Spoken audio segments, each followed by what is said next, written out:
ప్రభు ఒక మంచి మాట అంటాడు పరిశుద్ధ గ్రంథంలో మత్తయి సువార్త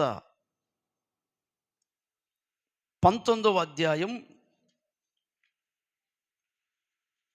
28వ వచనం ఒకసారి చూద్దాం. యేసు వారితో ఇట్లనెను, 19:28.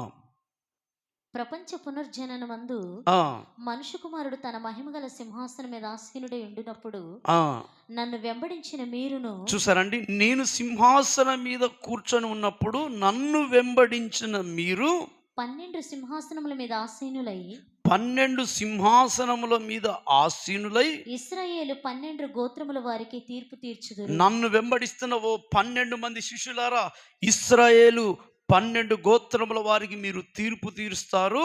నా నామము నిమిత్తము అంత అధికారం, అంత జయ జీవితం వాళ్ళు దేన్ని బట్టి సాధించారు?